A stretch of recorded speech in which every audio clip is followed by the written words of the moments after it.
بسم اللہ الرحمن الرحیم الحمدللہ والصلاة والسلام علی رسول اللہ وعلی آلہ وصحبہ اجمعین اما بعد رب اشرح لی صدری ویسر لی امری واحلل عقدۃ من لسانی یفقہوا قولی. السلام علیکم ورحمۃ اللہ وبرکاتہ.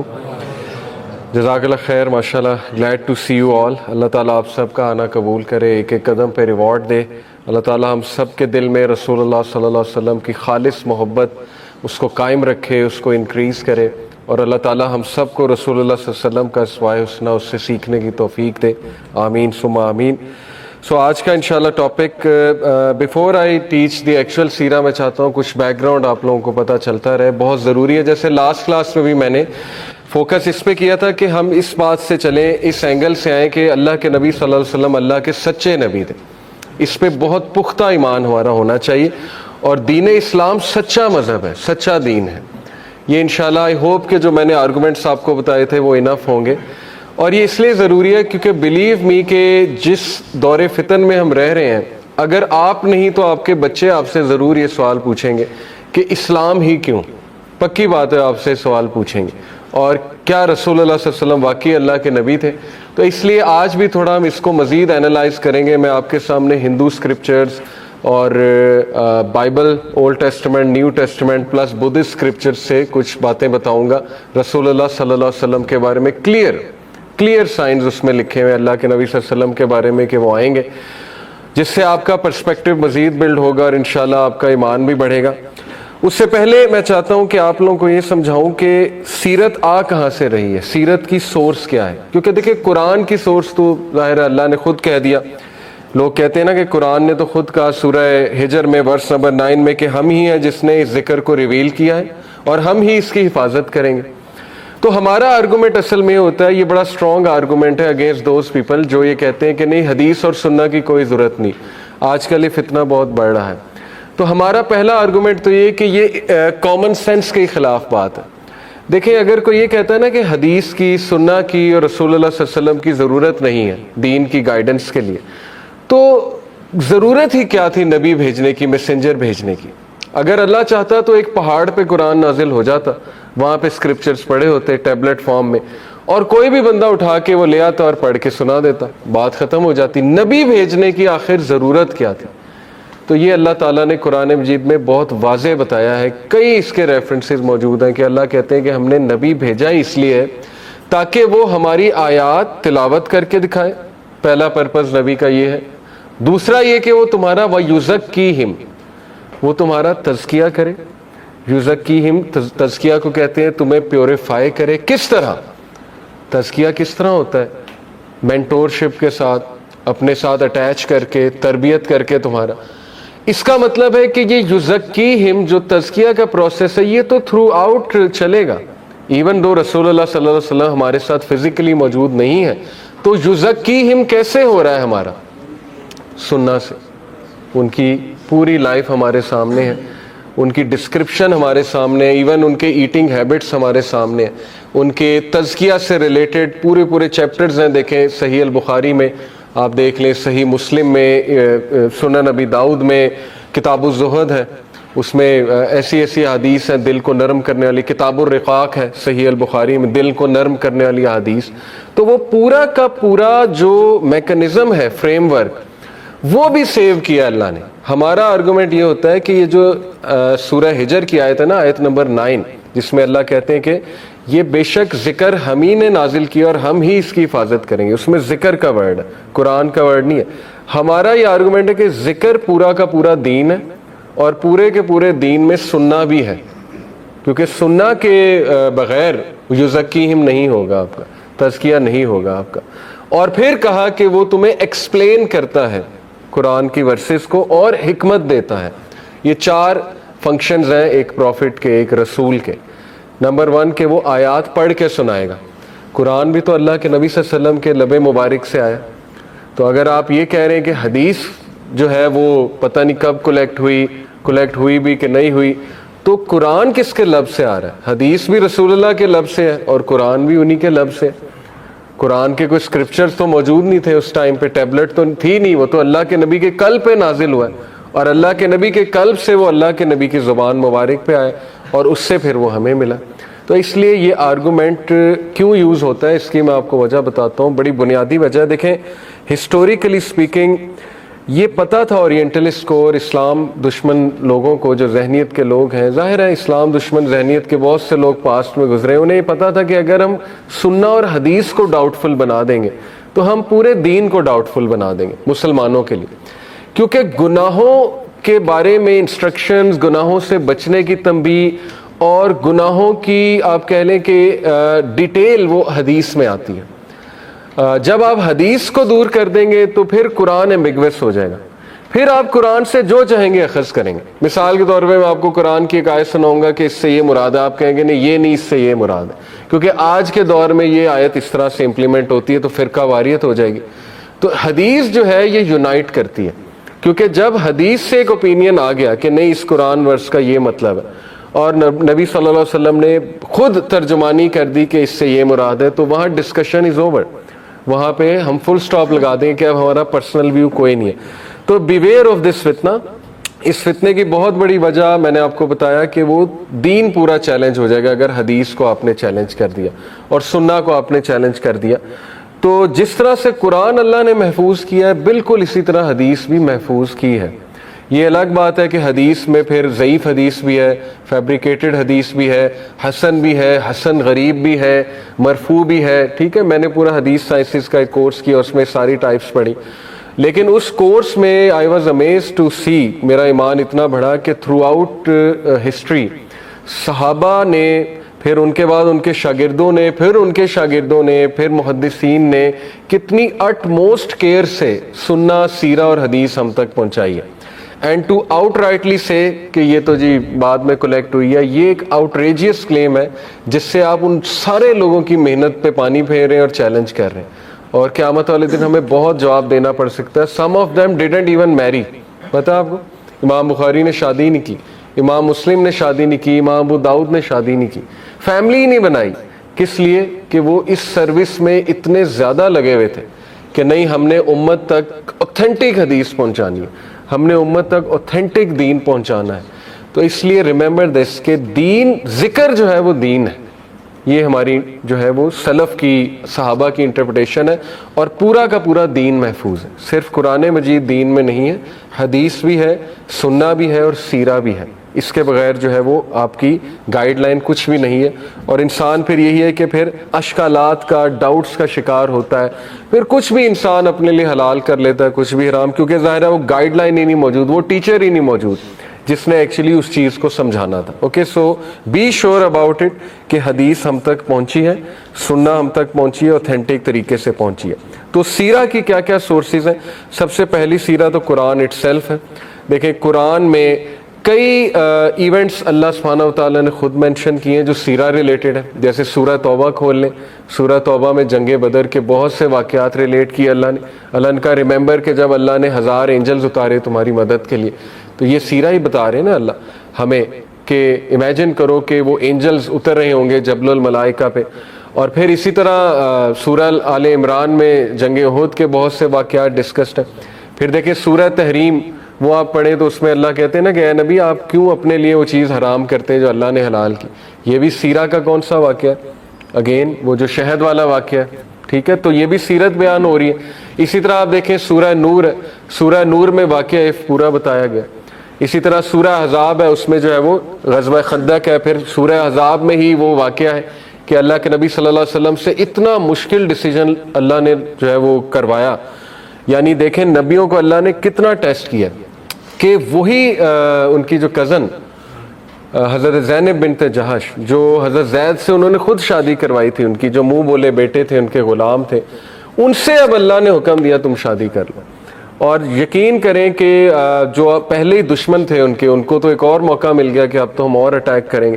یعنی اتنے مشکل کام اللہ کے نبی صلی اللہ علیہ وسلم سے اللہ نے اس لیے کرائے کہ انہیں پیوریفائی کریں, اور یہ دکھانے کے لیے کہ لیڈر جو ہے وہ پہلا سٹیپ لیتا ہے ریفارمیشن لانے کے لیے.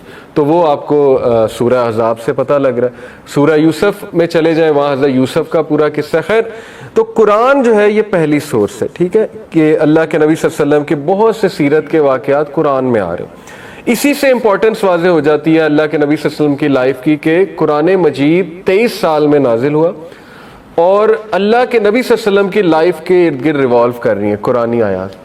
جب کچھ ہو رہا ہے، جیسے طائف کا ایونٹ ہوا تو فلانی صورت نازل ہو گئی، فتح مکہ ہوا تو اذا جاء نصر اللہ والفتح یہ نازل ہو گیا. اور عبداللہ ابن مسعود کہتے ہیں صحابی کہ قرآن کی کوئی آیت نہیں کہ مجھے نہ پتا ہو کہ کب آئی ہے.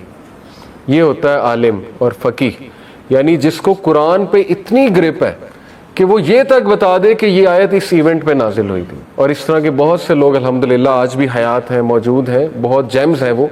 اور دیکھیں مکی سورج کا ایک مزاج ہے، وہ مزاج آپ تب تک نہیں سمجھ سکتے جب تک آپ کو سیرت نہیں پتا. آپ کے ذہن میں وسوسے آتے رہیں گے، ڈاؤٹس آتے رہیں گے، اتنی سخت ٹون، یہ کیا ہو بات کہہ دی، یہ کیسے ہو گیا.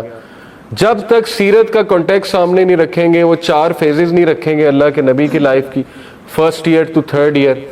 کیا تھا پہلے 3 سال؟ اللہ کے نبی صلی اللہ علیہ وسلم کی دعوت سیکرٹ تھی، ایسے ہی سیکرٹ تھی. وہ آیات جس طرح کی ہیں وہ نیچر ہی ایسی ہے جو سیکرٹ دعویٰ میں کریکٹر بلڈنگ کے لیے آیات ہے. یعنی چند ایک لوگ ہیں، وہ دار ارکم میں بیٹھتے ہیں، وہاں پر بیٹھ کے وہ ذرا مشن پلاننگ کرتے ہیں اور بڑی بڑی باتیں سوچتے ہیں کہ معاشرے کو کیسے چینج کرنا ہے. چند ایک لوگ، اور وہ آیتیں ان کو اسٹرینتھن کرنے کے لیے آ رہی، وہ آیتیں جو ہے ان کی کریکٹر بلڈنگ کے لیے آ رہی ہیں، ان کا عقیدہ جو ہے اسٹرانگ، ان کو پہاڑ بنانے کے لیے آ رہی ہیں. کیونکہ ان لوگوں نے آگے جا کے ماریں کھانی. اس کے بعد اگلا فیز آپ دیکھ لیں اللہ کے نبی صلی اللہ علیہ وسلم کی لائف، اوپن پریچنگ، وہ تقریباً 3 to 6 ایئر آف پروفٹ ہوڈ ہے. اس میں ذرا واضح ہوئے تو شروع میں انہوں نے کیا کیا کہ ریجیکٹ کیا، آؤٹ رائٹ موک کیا. جیسے وہ ایک کوٹ بھی ہے نا، بڑا مشہور ہے تو مہاتما گاندھی کا، لیکن بڑا اوتھینٹک اور بڑا اچھا کوٹ ہے. اس نے کہا کہ first they will deny you, then they will mock you, then they will fight you and then you win. یہی ہے ایک ریفرمیشن کا پروسیس. سب سے پہلے آپ کا مذاق اڑایا جائے، آپ کو آؤٹ رائٹ ریجیکشن، ڈینائی کیا جاتا ہے. اس کے بعد آپ کا مذاق اڑایا جاتا ہے. اس کے بعد جو ہے وہ آپ کو فائٹ کیا جاتا ہے پراپر. یہ پروفٹ کی life is all about this کہ سب سے پہلے آؤٹ رائٹ ریجیکشن، ڈینائی کیا، اس کے بعد مذاق اڑانے پہ آ گئے، اس کے بعد فائٹ کرنے پہ آ گئے. تو سیکنڈ جو ہے اس میں پہلے مذاق اڑایا، آؤٹ رائٹ ریجیکشن دی. اس میں جو صورتیں ہیں ان کا مزاج ہی ایسا ہے کہ جو صحابہ کو مزید کانفیڈنس دیں. اور پچھلے انبیاء کی سٹوری سنائی اللہ نے پروفٹ صلی اللہ علیہ وسلم کو. اب آپ کو کانٹیکٹ سمجھ آئے گا کہ کیوں اتنا ریپیٹیٹیو کیوں ہے قرآن میں. حضرت موسیٰ کی سٹوری بار بار کیوں آ رہی ہے؟ میرے ذہن میں سوال آتا تھا کہ ایک بار مینشن ہوئی، دوسری بار مینشن ہوئی، وہی نیریٹو بار بار کیوں آ رہا ہے؟ کیونکہ وہ ایونٹس ایسے تھے کہ ری آئٹریشن ہونی چاہیے تھی. بار بار جو ہے اللہ کے نبی صلی اللہ علیہ وسلم کو ریمائنڈر صحابہ کو چاہیے تھے کہ یس یہ پچھلی قوموں کے ساتھ بھی ہو چکا ہے، ان کا بھی مذاق اڑایا گیا اور ان کو بھی ٹارچر کیا گیا ہے. آگے پھر وہ پہلے ہی ذہنی طور پہ تیار کر دیا گیا کہ فزیکل ٹارچر بھی آ سکتا ہے.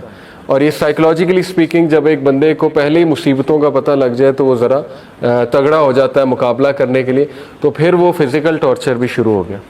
اور نہ صرف یہ کہ بلکہ جو آخری 3 سال تھے وہ سب سے پینفل تھے، 10th year to 13th year of prophethood. اس میں جو صورتیں نازل ہوئی ہیں وہ دیکھنے والی ہیں اور وہ پڑھنے والی ہیں. یعنی آپ سوچیں کہ ہر صورت کا ایک مزاج ہے، آیات کا مزاج ہے، ان کا ریلیشن اللہ کے نبی کی لائف میں کوئی نہ کوئی ایونٹ سے ہے اور صحابہ کے کسی نہ کسی سوال سے ہے، یا کوئی سازش ہو رہی ہے اس کے، یا کوئی نیریٹو لے کر آئے ہیں جیوز اور کرسچنز یا مشرکین اور اللہ نے اس نیریٹو کا فوراً سے جواب دیا. اتنا بلاغت والا اور اتنا فراست والا ہے قرآن کہ جب آپ اس اینگل سے قرآن کو دیکھیں گے تو واقعی ہی آپ پراؤڈ ہوں گے کہ قرآن مجید اللہ کی ہی کتاب ہے. اس کے علاوہ قرآن مجید کوئی نہیں لکھ سکتا، اللہ کے الفاظ ہیں. تو سب سے پہلی سورس ہے قرآن سیرہ کی. دوسری جو سورس ہے حدیث ہے. اور میں نے آپ کو بتایا کہ حدیث لکھی جانا شروع ہو گئی تھی. ابن عمر رضی اللہ عنہ کا ایک صحیفہ تھا، وہ حدیث لکھا کرتے تھے. ابو ہریرہ لکھا کرتے تھے، حضرت علی لکھا کرتے تھے. شروع میں رسول اللہ نے منع فرما دیا تھا. یہ ایک وہ ڈاؤٹ آپ کو دیں گے، کہیں گے نہیں جی وہ تو اللہ کے نبی نے خود منع کر دیا تھا. اس کا جواب بڑا واضح ہے کہ منع کیا لیکن بعد میں اجازت بھی دے دی تھی. فتح مکہ کے بعد ایک وفد آیا رسول اللہ صلی اللہ علیہ وسلم کے پاس اسلام قبول کرنے. یہ صحیح حدیث سے ثابت ہے. اللہ کے نبی صلی اللہ علیہ وسلم سے انہوں نے اجازت لی کہ یا رسول اللہ آپ جو کہہ رہے ہیں کیا میں لکھ لوں؟ تو رسول اللہ نے اس وفد کو اجازت دی کہ ہاں لکھ لو. بلکہ صحابہ کو کہا کہ تم میں سے ایک ان کے ساتھ بیٹھ جائے اور چیک کرے یہ کیا لکھ رہے ہیں. تو اس کا مطلب یہ ہے کہ اس ٹائم پہ لکھنا پڑھنا موجود تھا. وہ کوئی اتنا بیکورڈ معاشرہ نہیں تھا کہ نہ کوئی ان کے پاس پین ہوتا تھا نہ پیپرز ہوتے تھے. ظاہر ہے جو بھی اس فارم میں تھا اس ٹائم پہ پتے تھے, جو بھی تھا اس لکھتے تھے. تو وہاں سے ثابت ہوا کہ حدیث پہ لکھنا شروع کیا, حدیث انہوں نے, اور بہت سے واقعات حدیث میں آتے ہیں. تیسرا جو ہمارے پاس سورس ہے اسپیسیفک سیرہ کا, وہ صحابہ کی اولاد ہے جنہوں نے واقعات سنائے, اور ان میں جو سر فہرست نام آتا ہے وہ آتا ہے عروہ کا. عروہ جو ہے یہ حضرت زبیر کے بیٹے ہیں, اور حضرت زبیر کس کے شوہر ہیں؟ حضرت اسما کے. اور حضرت اسما کون ہے؟ حضرت عائشہ کی بہن. تو حضرت اسما جو ہے وہ یعنی حضرت عائشہ ان کی ہوئی خالہ عروہ کی. تو خالہ کے پاس وہ بہت ٹائم گزارا کرتے تھے عروہ بچپن سے, اور یہی اللہ کی حکمت تھی. میں نے آپ کو کہا, یہ پچھلی کلاس میں بھی ٹاپک چھیڑا تھا کہ جلدی شادی حضرت عائشہ سے. کیوں؟ کیونکہ اماں عائشہ سب سے زیادہ لانگ جو ہے وہ لائف ان کی رہی, اماں عائشہ کی, اور انہوں نے احادیث 2500 سے زیادہ احادیث, بلکہ بہت زیادہ ہے, یہ تو میں کم اماؤنٹ بتا رہا ہوں, ہیوج اماؤنٹ حضرت عائشہ سے آ رہی. انہیریٹنس کی حدیث حضرت عائشہ سے آ رہی. She was a mathematician. صحابہ انہیریٹنس کے مسائل حضرت عائشہ سے سالو کراتے تھے. تو عروہ جو ہے ان کے پاس بہت بیٹھے, اور ظاہر ہے کہ عروہ پھر واقعات بہت سنتے تھے حضرت عائشہ سے, اور حضرت عائشہ سے رسول اللہ بہت کنورسیشن کرتے تھے. تو حضرت عائشہ کو بہت سے واقعات نبی صلی اللہ علیہ وسلم کے پتہ تھے, اور اس طرح سے عروہ نے جو ہے وہ کتاب لکھی باقاعدہ. آپ کو پتہ ہے عروہ نے پوری سیرہ پر کتاب لکھی تھی, اور عروہ جو تھے یہ 105 ہجری میں فوت ہوئے تھے, اور ان کی بکلیٹ آف سیرہ جو ہے یہ صحابہ کے اسٹوڈنٹس کے پاس موجود تھی, حضرت عروہ کی. اور پھر ایک اسکالر جو ہے وہ کارل ابن شہاب الزہری, جو 129 ہجری میں جن کی وفات ہوئی ہے, ان کی کتابوں کے کچھ سیمپلز ابھی تک موجود ہیں. یعنی اتنے پرانے سیمپلز ان کے, کچھ ظاہر ہے وہ پیجز وغیرہ وہ ابھی تک موجود ہیں. اور یہ انہوں نے عروہ سے, اور ابان ایک تھے صحابہ کے اسٹوڈنٹ, ان سے مواد لے کے ایک بہت بڑی کتاب لکھی تھی سیرہ پہ. اور پھر جو ہے ابن اسحاق کا نام آتا ہے, یہ نام آپ کو پتہ ہونے چاہیے, ٹھیک ہے. ابن اسحاق کی سیرہ بہت مشہور ہے, بلکہ جتنی بھی ماڈرن سیرہ کی کتابیں آپ کو ملیں گی اس کی سورس جا کر ابن اسحاق سے ملتی ہے. ابن اسحاق جو یہ محمد ابن اسحاق ان کا نام تھا, اور یہ 85 سن ہجری میں پیدا ہوئے تھے, یعنی رسول اللہ صلی اللہ علیہ وسلم کی ہجرت کے 85 سال بعد, یعنی ان کی ڈیتھ کے آپ کہہ لیں گے 75 سال بعد, 75-74 سال بعد آئے تھے. اور یہ مدینہ کے رہائشی تھے ابن اسحاق. تو ظاہر ہے کہ مدینہ کے رہائشی جب تھے تو ان کے پاس بہت اوتھینٹک سورسز موجود تھیں سیرہ کے بارے میں. پھر دیکھیں نا, موطا امام مالک بھی مدینہ کے رہائشی تھے. امام مالک ان کے بعد آئے, امام مالک نے بہت سی سیرہ جو ہے احادیث کلیکٹ کی. تو بہرحال یہ بڑے ہوئے تھے صحابہ کے درمیان, ان کے بچوں کے درمیان, ان کے گرینڈ چلڈرن کے درمیان. تو بہت سے واقعات جو ہیں انہیں پتہ تھے, اور یہ سوچنا کہ نہیں وہ جھوٹے واقعات ہیں, یہ تو صحابہ پہ شک کرنا ہے نا. صحابہ, ان کی اولاد, ان کے گرینڈ چلڈرن کیوں جھوٹ بولیں گے نعوذ باللہ رسول اللہ صلی اللہ علیہ وسلم کی سیرت کے بارے میں. اور سب سے بڑی بات یہ کہ اللہ اپنے نبی کی سیرت کو پروٹیکٹ نہ کرے, کیسے ہو سکتا ہے؟ اللہ دین کو کیوں نہیں پروٹیکٹ کرے گا؟ ہماری رہنمائی رسول اللہ سے آتی ہے, تو کیوں نہیں اللہ جو ہے وہ اس کو پروٹیکٹ کرے گا. بہرحال انہوں نے بہت بڑی کتاب لکھی سیرت میں, 15 جلدیں, 15 والیومز انہوں نے لکھی. اور ابن اسحاق کی ڈیتھ 150 سن ہجری میں ہوئی. ان کے اسٹوڈنٹ آئے ابن ہشام. ابن ہشام جو ہے یہ ان کے ڈائریکٹ اسٹوڈنٹ تھے, اور انہوں نے 4 جلدوں میں ان کو ذرا تھوڑا سا شارٹ کر کے لکھا کہ آنے والی جنریشنز کے لیے ذرا ایز کریٹ ہو جائے, یعنی ہر بندہ 15 جلدیں نہیں پڑھ سکتا. تو بہرحال ابن اسحاق, اسی طرح ابن کثیر آئے ان کے بعد. ابن کثیر کی کتاب ہے البدایہ والنہایہ. ابن کثیر نے اس کتاب میں, آلدو بہت ایج کے بعد آئے, میرے خیال کوئی 250 سن نہیں بلکہ اس سے بھی زیادہ, کافی سن ہجری, 600 سن ہجری. لیکن یہ کہ انہوں نے بھی, ابن کثیر نے بھی ابن اسحاق اور ابن ہشام کی کتابوں کا یوز کرتے ہوئے البدایہ والنہایہ میں ہی اسٹارٹڈ فرام آدم علیہ السلام, بلکہ آدم علیہ السلام پری کریشن سے شروع کیا. اور وہ مواد ان کے پاس دیکھیں نا, بنی اسرائیلی روایات سے بھی آ رہا ہے, اور کچھ صحابہ نے اس پہ کمنٹ کیا ہوا ہے. ابن عباس کے صحیفے موجود تھے, اس میں ابن عباس نے بہت سی باتیں کی ہوئی ہیں. تو پوائنٹ از کہ یہ چیز تھرو آؤٹ, اس کو ہم کہتے ہیں تواتر. متواتر ایک چیز ہوتی ہے, میں آپ کو یہ ٹیکنیکل ورڈ بتا رہا ہوں, تواتر. عربک میں کہتے ہیں کہ جو چیز کنٹینیوسلی کیری ہوتی آ رہی ہے, جیسے مثال کے طور پہ ہم میں سے کسی نے جو ہے وہ گیلیلیو کو نہیں دیکھا، گیلیلیو کو. اب میں چیلنج کر دوں گیلیلیو کو کہ وہ تو تھا ہی نہیں، ہی ڈزنٹ ایگزسٹ، لیکن تواتر سے گیلیلیو کا ذکر آ رہا ہے اور اس بے وقوفی ہے. It is impossible کہ all of the intellectuals gather together to fabricate Galileo and make a lie. جب بہت سے لوگ سیم چیز نریٹ کر رہے ہوں، اس کو کولیکٹیو کانشیسنس بھی کہتے ہیں سائیکالوجی کی لینگویج میں، تو اٹ از امپاسبل کہ all of them came together to fabricate a lie. اور ایکڈیمکس میں ایون کورٹ میں اس کی حیثیت ہے ایک تواتر چیز کی کہ یس یہ چیز کیری فارورڈ آتی آ رہی ہے تو اٹ مسٹ بی ٹرو. جیسے غار حرا کا واقعہ تواتر سے آ رہا کہ رسول اللہ وہاں جاتے تھے، تو اسی طرح ان کی بہت سے واقعات تواتر ہیں، وہ پراپر پروسیجر سے بار بار کوٹ ہو رہے ہیں، بار بار کوٹ ہو رہے ہیں. تو خیر اس کے بعد ایک بہت ہی فیمس اسکالر ڈاکٹر حمید اللہ، یہ کہاں سے تھے؟ انہوں نے بہت سے مینوسکرپٹس فرانس سے اور مختلف کنٹریز سے، ایجپٹ وغیرہ سے دریافت کیے، ابن ہشام کے، ابن اسحاق کے. اور یہی وجہ تھی کہ بہت سے اورینٹلسٹ پتہ آپ کو کون ہوتے ہیں؟ یہ اصطلاحات آپ کو پتہ ہونی چاہیے سیرہ پڑھتے ہوئے. مستشرقین، اورینٹلسٹ. مستشرقین وہ لوگ ہیں جو گورے ہیں جنہوں نے اسلامک ہسٹری پر بات کی. جیسے کیرن آرمسٹرانگ اس وقت کرنٹ اورینٹلسٹ ہے، ٹیڈ ٹاکس موجود ہیں. کیرن آرمسٹرانگ کی عورت ہے، اس نے رسول اللہ کی بایوگرافی بھی لکھی، اس نے ہسٹری آف گاڈ اس کی ایک بک ہے، بہت اچھی بک ہے. وہ انٹلیکچوئل آنیسٹ ہے کیرن آرمسٹرانگ، کیونکہ وہ کافی فیور میں بات کرتی ہے اسلام کے. لیکن یہ کہ مستشرقین ہمارے لیے کوئی سورس نہیں ہے، کیونکہ الٹیمیٹلی وہ ان میں کچھ نہ کچھ پریجوڈیس تو آ جاتا ہے. کچھ مستشرقین جو ہیں وہ مشن پر نکلے اور انہوں نے باقاعدہ کتابیں لکھی رسول اللہ کی شخصیت کے خلاف. اور سر سید نے اسے ایک کتاب کا جواب بھی دیا تھا، آپ نے پاکستان سٹڈیز میں شاید پڑھا ہو اس پہ. وہ کتاب کا میرے ذہن سے ولیم موئر کی کتاب ہے، ولیم موئر کی کتاب. اس نے بہت زیادہ بکواسیات لکھی ہیں رسول اللہ صلی اللہ علیہ وسلم کی پرسنالٹی پہ. تو سر سید نے اس ٹائم پہ اس کا جواب دیا. یہ ایک بہت عظیم کام سر سید رحمہ اللہ نے کیا. باقی یہ کہ سر سید جو ہے ظاہر ہے ان سے بھی کچھ مسٹیکس ہوئیں، لیکن یہ کہ انہوں نے اس کا جواب دیا. تو بہرحال بہت سے مستشرقین جرمنی گئے، فرانس گئے، اسپین گئے. کس پرپز کے لیے؟ کہ وہ پروفٹ کی پرانی جو بایوگرافی ہے وہ نکالیں اور اس کو پڑھیں. اس لیے بہت سے، جیسے یہ میں نے آپ کو نام لیا اس کا عرب ہسٹری آف عربز کس نے لکھی ہے، میرے ذہن پچھلی کلاس میں نام بتایا تھا. اینی وے پی کے ہٹی، پروفیسر فلپ کے ہٹی، یہ بھی اورینٹلسٹ تھا. اور اس نے بہت سی اورینٹلسٹ نے ایسی ایسی باتیں بتائی ہیں جو مسلم ہسٹورینز کو بھی نہیں پتہ. کیسے؟ کیونکہ انہوں نے کچھ، تو حضرت ابراہیم کی مثال ہی یہ کہ انہوں نے قربانیاں بہت دیں اللہ کی راہ میں، بے شمار قربانیاں، آپ سوچ نہیں سکتے.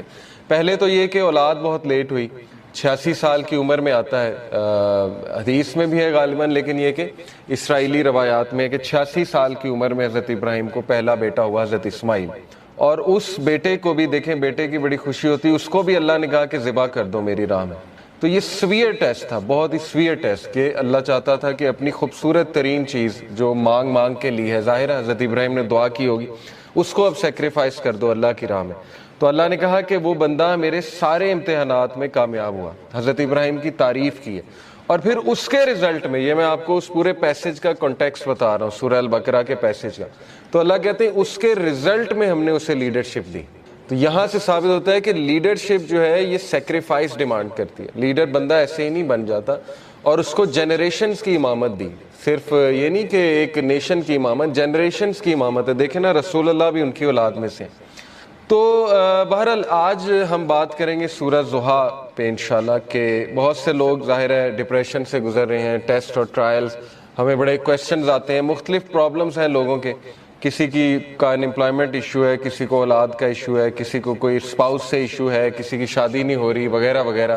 بہت سے ٹیسٹ ٹرائلز انسان کی زندگی میں ہوتے ہیں. تو سورہ ضحیٰ میں سمجھتا ہوں کہ ڈپریشن کا علاج ہے. اس طرح کی ڈپریشن جو وقتی طور پہ آ جائے، شیطان کی طرف سے آ جائے، تو میں سمجھتا ہوں کہ ان لوگوں کو جو بہت مشکل وقت سے گزرے، سورہ ضحیٰ پہ بہت زیادہ غور و فکر کرنا چاہیے. تو سورہ ضحیٰ سب سے پہلی بات مکہ میں ریویل ہوئی. اس کا تھوڑا سا بیک گراؤنڈ بتا دیتا ہوں. میں چاہوں گا آپ لوگ اس کو پڑھیں بھی تفسیر کے ساتھ. بیک گراؤنڈ اس کا یہ ہے کہ صحابی، بلکہ امام احمد بن حنبل جو ہیں وہ روایت کرتے ہیں کہ اس کا بیک گراؤنڈ یہ ہے کہ رسول اللہ صلی اللہ علیہ وسلم he became ill so he did not stand for prayer for a night or two. Then a woman came and said, "Oh Muhammad, I think that your devil has finally left you." اللہ معاف کرے. یعنی اس طرح کے تلخ الفاظ رسول اللہ صلی اللہ علیہ وسلم کو سننے پڑتے تھے کہ رسول اللہ صلی اللہ علیہ وسلم ایک دن بیمار تھے رات کے لیے. یہ اب امام احمد بن حنبل نے ریکارڈ کیا ہے, تفسیر ابن کثیر سے میں کوٹ کر رہا ہوں. تو لیکن یہ کہ ایک خاتون آئی, اس نے کہا جی کہ لگتا ہے تمہارے شیطان نے تمہیں فورسیک کر دیا, نعوذ باللہ. یعنی اس کا ماننا یہ تھا نا کہ قرآن شیطان کی طرف سے شاید اور اسی نے فورسیک کر دیا. تو پھر اللہ نے یہ صورت ریویل کی. دوسرا, بخاری, مسلم, ترمذی, نسائی, ان میں بھی یہ ریکارڈ کی گئی ہے حدیث, اور یہی ہے ان سب کا ویو کہ یہ اس موقع پہ ریویل ہوئی جب اللہ کے نبی صلی اللہ علیہ وسلم بہت غمگین تھے, اور اللہ کے نبی کو یہ لگ رہا تھا کہ یعنی لوگ کہہ رہے تھے نا کہ اللہ نے تمہیں فورسیک کر دیا, بلکہ یہاں تک کہ اللہ تم سے ہیٹ کرتا ہے, یہاں تک بھی ظاہر ہے کہ لوگوں نے کہا. تو بہرحال آئیڈولیٹرز جو تھے مشرکین, انہوں نے بھی یہی کہا کہ لگتا ہے محمد کا جو اللہ ہے, جو خدا ہے, اس نے محمد کو نعوذ باللہ نگیٹ کر دیا ہے, یا محمد کو جو ہے وہ چھوڑ دیا ہے. تو یہی ہے شروع کے الفاظ سورہ ضحیٰ کے. پڑھتے ہیں اعوذ باللہ من الشیطان الرجیم, بسم اللہ الرحمن الرحیم. والضحیٰ واللیل اذا سجا, قسم ہے آفتاب کی روشنی کی, بائی دا فور نون, آفتاب کی روشنی کی قسم ہے. واللیل اذا سجا, اور قسم ہے رات کی جب وہ چھا جائے. واللیل اذا سجا سے مراد ہے by the night when it darkness. ما ودعک ربک وما قلی, نہ تو چھوڑ دیا تجھے تیرے رب نے اور نہ ہی وہ تجھ سے نفرت کرتا ہے, نہ ہی وہ ناراض ہے تجھ سے, نہ ہی اس نے چھوڑ دیا ہے تجھے. Your Lord has neither forsaken you nor hates you. وَلَلْآخِرَةُ خَيْرٌ لَكَ مِنَ الْأُولَىٰ, and indeed the hereafter is better for you than the present. بلکہ آخرت تیرے لیے بہت بہتر ہے اس سے جو دنیا میں کرنٹلی تیرے پہ چل رہا ہے. تو دیکھیں 4 لیسنز اخذ ہوتے ہیں سورہ ضحیٰ سے, بڑے پاورفل 4 لیسنز انشاءاللہ جن پہ میں آج روشنی ڈالوں گا. سب سے پہلے یہ پہلی 4-5 آیتیں سامنے رکھتے ہیں اور پہلے لیسن کو ہم سامنے رکھتے ہیں. سب سے پہلا لیسن یہ ہے کہ ایون رسول اللہ صلی اللہ علیہ وسلم غمگین ہوتے تھے, ٹھیک ہے نا. تو it's okay to be sad. ہر انسان کی زندگی میں کچھ نہ کچھ ایسا ہے کہ اسے غم آئیں گے, اور یہ اللہ نے لائف کی نیچر بھی یہی بتائی کہ الذی خلق الموت والحیات لیبلوکم ایکم احسن عملا, کہ میں دیکھوں گا تم میں سے بہترین عمل والا کون ہے. تو اللہ کے نبی صلی اللہ علیہ وسلم وہ اتنے غم کی حالت میں تھے کہ اللہ تعالیٰ نے باقاعدہ گارنٹی دی کہ نہیں, آپ کو فورسیک نہیں کیا اللہ تعالیٰ نے, کیونکہ ظاہر ہے وہی بھی رک گئی تھی کچھ عرصے تک. تو حضرت جبرائیل کو مس کیا کرتے تھے اللہ کے نبی, پھر وہ روحانیت کو مس کیا کرتے تھے. تو ظاہر ہے اللہ سے اب کوئی رابطہ ڈائریکٹ نہیں ہے, پہلے حضرت جبرائیل آیا کرتے تھے. تو سوچیں کہ کتنا وہ ٹف ٹائم ہوگا ہمارے نبی پہ. تو سب سے پہلا لیسن یہ کہ ایون پروفٹ صلی اللہ علیہ وسلم واز سیڈ, ٹھیک ہے, it's okay to be sad. دوسری بات یہ جو ان چند آیات سے ثابت ہو رہی ہے کہ there is light, we are reminded کہ روشنی ہوگی, رات ہوگی, لیکن رات کے اندھیرے کے بعد آپ دیکھیں روشنی چھا جاتی ہے. تو اللہ نے اسی لیے سٹارٹ ہی اسی سے کیا, والضحیٰ, کہ میں قسم کھاتا ہوں آفتاب کی روشنی کی. یعنی there is always hope, there will always be a new day, اور time will come and go, وقت آئے گا, برا ٹل جائے گا, پھر کچھ اللہ کی طرف سے راحت آ جائے گی. تو this is how things happen. Life کی نیچر اللہ تعالیٰ بتا رہا ہے کہ یس اندھیرا بھی چھا جاتا ہے اور وہ پورا کا پورا چھا جاتا ہے, لیکن کبھی بھی اندھیرا پورا کا پورا نہیں رہتا ہے, صبح ہوتی ہی ہوتی ہے. تو اسی لیے اللہ نے سٹارٹ ہی والضحیٰ سے کیا, واللیل اذا سجا, اور جب رات کا اندھیرا چھا جائے, ما ودعک ربک وما قلی. یہاں سے یہ بھی ثابت ہوتا ہے کہ ضحیٰ پریئر جو ہوتی ہے, جسے ہم چاشت کی نماز بھی کہتے ہیں نا, 2 رکعت نفل, تو اس کے بارے میں میں ایک حدیث سنا دیتا ہوں. اللہ کے نبی صلی اللہ علیہ وسلم نے فرمایا, as each morning comes every one of you must give charity for every limb of their body. جب بھی صبح کا وقت ہو تو تمہارے ہر جو اعضاء ہے اس کو صدقہ کرنا چاہیے. سیئنگ سبحان اللہ is an act of charity, saying alhamdulillah is an act of charity, saying la ilaha illallah is an act of charity, and saying Allahu Akbar is an act of charity. یہ بڑے powerful اذکار ہیں, یاد رکھیں. سبحان اللہ, الحمدللہ, لا الہ الا اللہ, اللہ اکبر, اس کو ہمارے معاشرے میں ظاہر ہے چوتھا کلمہ بھی کہتے ہیں. بہرحال تو یہ ایک حدیث میں بھی آتا ہے کہ یہ جو اذکار ہے نا, یہ دجال جب آئے گا تو اس کے دور میں مومن کی خوراک ہوگی. جب فیمن کا دور ہوگا تو یہ مومن کی خوراک ہے یہ ذکر. تو بہرحال یہ اللہ کے نبی نے کہا یہ سارے الفاظ چیریٹی ہیں.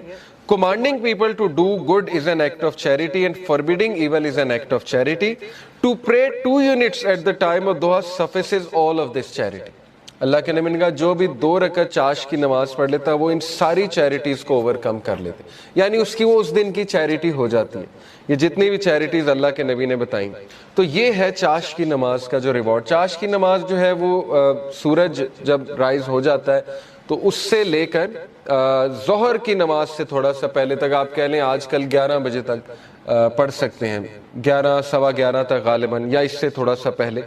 آپ نے دیکھا ہوگا تبلیغی جماعت لے جاتی تو وہ یہ عادت ڈالتی. ابابیل کی نماز بھی آپ نے سنا ہوگا, چاش کی نماز, دوحہ کی نماز, یہ ساری. ہم بات کر رہے تھے لیسنز کی, تو لیسن یہ چند آیات سے یہ نکلا کہ ہر اندھیری رات کے بعد روشنی آنی ہے, کبھی بھی سچویشن سیم نہیں رہتی. تو مومن کو کبھی بھی ہوپ لیس نہیں ہونا چاہیے کسی بھی سچویشن کے بارے میں. ہوپ ہی ایک ایسی چیز ہے نا جو انسان کو زندہ رکھتی ہے, ہوپ ہی ایک ایسی چیز ہے جو انسان کو ہیلدی رکھتی ہے. تو اللہ تعالیٰ ہوپ دلا رہا ہے, یہ اللہ کے الفاظ ہیں, یہ کسی انسان کے الفاظ نہیں ہیں کہ اللہ تجھے نہیں چھوڑ سکتا, نہ اللہ تجھ سے ہیٹڈ کرتا ہے. بس یہ اللہ کے کچھ طریقے ہوتے ہیں انسان کو ٹیسٹ کرنے کے لیے, انسان کو کچھ سکھانے کے لیے. اور پھر اللہ نے وعدہ کیا وَلَلْآخِرَةُ خَيْرٌ لَكَ مِنَ الْأُولَىٰ, کہ اے نبی یہ دنیا تو ہے ہی آپ کے لیے بہت بہتر, لیکن یہ کہ آخرت اس سے بھی بہتر ہوگی آپ کے لیے. تو اس دنیا کے جو غم ہے, اس دنیا میں جو ٹیسٹ اینڈ ٹرائلز ہیں, وہ کہیں آپ لوگوں کو اس غم میں نہ ڈال دیں کہ میری زندگی میں اتنے پرابلمز کیوں ہیں, کیونکہ یہ دنیا کی زندگی تو ہے ہی بہت ٹیمپرری. اصل میں آخرت کی زندگی ہے, وہاں پہ آپ کا ریوارڈ جمع ہو رہا ہے. اور پتہ نہیں اللہ کے نبی کو تو اللہ نے کتنا دینا ہے. دیکھیں انا اعطیناک کل کوثر, جب یہ صورت نازل ہوئی تھی تو اللہ کے نبی بہت خوش تھے, اور صحابہ نے خوشی کی وجہ پوچھی تو اللہ کے نبی صلی اللہ علیہ وسلم نے کہا کہ اللہ تعالیٰ نے مجھے آج بہت بڑی خوشخبری سنائی کہ اللہ نے مجھے الکوثر دینا ہے, اور اس سے میں اپنے امتیوں کو پانی بھی پلاؤں گا. تو یہ بہت بڑا سٹیٹس ہے, اور مقام محمود آپ کی سوچ ہے وہ کتنا بڑا سٹیٹس ہے اللہ کے ہاں, کہ نبی صلی اللہ علیہ وسلم جو ہے وہ کتنا قریب ہوں گے اللہ تعالیٰ کے جنت الفردوس میں. تو اس لیے مومن کے لیے دیر از آلویز ہوپ. اگر زندگی میں کوئی کمی رہ جاتی ہے, کچھ مل جاتا ہے, کچھ نہیں مل جاتا ہے, تو مومن کبھی بھی ہوپ لیس نہ ہو. رسول اللہ صلی اللہ علیہ وسلم کے حوالے سے میں آپ کو ایک زبردست واقعہ ترمذی کا ہے. It is recorded by Imam Ahmad bin Hanbal that Abdullah bin Mas'ud said the messenger of Allah was lying down on a straw mat and it left marks on his side. چٹائی پہ جیسے ہم لیٹتے ہیں نا تو کچھ نشانات پڑ جاتے ہیں, تو اللہ کے نبی صلی اللہ علیہ وسلم کے یہاں کچھ نشانات پڑ گئے اس میٹ کے. Then when he woke up he began to rub his side. So I said, عبداللہ بن مسعود نے کہا, یا رسول اللہ will you allow us to spread something soft over this straw mat. اے اللہ کے نبی اگر آپ حکم کریں تو یہاں پہ میں کوئی سافٹ بچھا دوں. اب وہ ظاہر کیئر کرتے تھے صحابہ اللہ کے نبی کی. He said, I have nothing to do with this world. میرا اس دنیا سے کیا لینا دینا. The parable of me and this world is like a rider who rests in the shade of a tree, then he passes on and leaves it. میری مثال ایسے ہے کہ جیسے ایک رائڈر کی مثال ہوتی ہے کہ جو چل رہا ہوتا ہے اور کچھ دیر کے لیے اس نے ریسٹ کرنا ہوتا ہے کسی شیڈ کے نیچے, ٹری کے نیچے, تو وہ بس ریسٹ کرتا ہے اور اس کے بعد اپنی جرنی پہ چلتا ہے. یعنی اس لیول کی فلسفی, اس لیول کا توکل, اس لیول کا یقین, اس لیول کا ایمان, تو زندگی اصل میں گزرتی ہے ایمان سے, توکل سے. یہ بلڈ کرنا چاہیے بچوں کا. اگر آپ نے کچھ بلڈ کرنا ہی ہے اپنا تو سب سے زیادہ ٹائم اس پہ لگائے, حق الیقین. اللہ کہتے ہیں نا کہ مومنین جو, اللہ نے کیا خاص بات بتائی مومنین کی سورہ البقرہ میں, الذین یؤمنون بالغیب ویقیمون الصلاۃ ومما رزقناہم ینفقون والذین یؤمنون بما انزل الیک وما انزل من قبل وبالآخرۃ ھم یوقنون. ایک تو غیب پر ایمان, دوسرا یہ کہ آخرت پر یقین, اتنا یقین کہ ان کے ایکشنز بتاتے ہیں. ٹھیک ہے نا, مومنین جو ہیں ان کی نظر آخرت پر ہوتی ہے. اللہ کے نبی صلی اللہ علیہ وسلم کی نظر جو ہے وہ آخرت پر تھی, تو انہوں نے کہا کہ میرا کیا لینا دینا اس دنیا سے, جو مل گیا مل گیا, اور جو نہ ملا اس پہ بھی الحمدللہ. تو یہ بہت بڑا لیسن ہے, یاد رکھیں کہ مومن کا جو دن گزرنا چاہیے نا, وہ جو مائنڈ سیٹ ہونا چاہیے ہمارا, وہ آخرہ اورینٹڈ ہونا چاہیے. اس پہ بہت میں بار بار فوکس کرتا ہوں. اس لیے اگر آپ نے کچھ پڑھنا ہی ہے نا تو کچھ ایسا پڑھیں جس سے آپ کا یقین بلڈ ہو. ٹھیک ہے نا, یقین کیسے بلڈ ہوتا ہے؟ صحابہ کی سٹوریز پڑھ کے یقین بلڈ ہوتا ہے, اللہ کے ناموں کے, اللہ کے ایٹریبیوٹس پڑھ کے یقین بلڈ ہوتا ہے, قرآنک سٹوریز پڑھ کے, انبیاء کی سٹوریز پڑھ کے کہ ان کو کتنا یقین تھا اللہ میں, کتنی مثالیں دیکھیں اللہ نے دی. کئی لوگ یہ سوچتے ہیں کہ شاید ہم میٹر ہی نہیں کرتے, یقین کریں مجھے کئی لوگوں کے الفاظ یاد ہیں کہ وہ جب بھی ہم ان سے بات کر رہے ہوتے ہیں، کوئی غمگین انسان آتا ہے تو وہ ایسے الفاظ کہتے ہیں کہ شاید ہم اللہ کے لیے میٹر ہی نہیں کرتے، اس پورے نظام میں اللہ کو پتہ نہیں خبر ہے ہماری کہ نہیں ہے۔ یہ اصل میں دیزم کا عقیدہ ہے نا، کرسچنز میں ایک برانچ ہے دیزم، ان کا عقیدہ ہے کہ اللہ نے کائنات بنائی اور چھوڑ دی، تو یہ تو کفر ہے نا۔ اللہ تعالیٰ کا تو ایٹریبیوٹ ہے اللطیف، ابھی میں آپ کو اللطیف انشاءاللہ بتاتا ہوں کہ اللطیف ہوتا کون ہے۔